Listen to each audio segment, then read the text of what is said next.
So in this video, I want to take a few moments and show you how to do some basic edits with some shapes. And you can do this with text and other objects as well. So let's start with a shape. Let's go ahead and start with a circle. And we'll increase the size a little bit. Let's make it like about 6.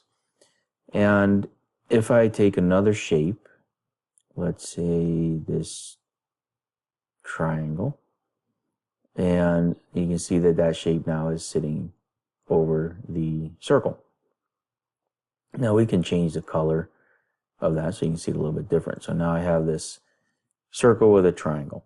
Now if I select both objects, and to select the objects you can left click and just draw a window, drag it. So I'm holding my left mouse button down and I'm drawing, and it's selecting both objects.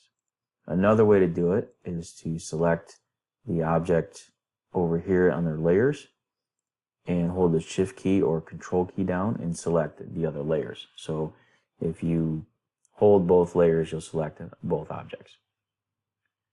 When you do that, you now have the ability to group them, duplicate them, delete them, or down below you can slice and weld or flatten. So if I choose the weld, actually let's do the slice first. I'm going to slice it. And what that's done now is it's created another shape, or taken the circle that I have, and you can see that it's removed the triangle. It's cut the triangle out of that shape.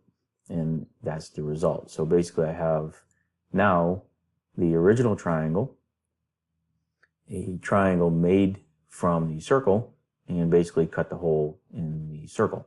So that is the slice option. Now I can take any of these other shapes, and if we were to do this, maybe rotate it around and flip it upside down, we can then do the same thing. I can select both objects by holding my shift key down and left clicking on both objects, and then I can choose to weld them. Now when I weld them, you can see it's created now one shape out of the circle with the triangle removed and the new triangle. So that is slicing and welding the objects.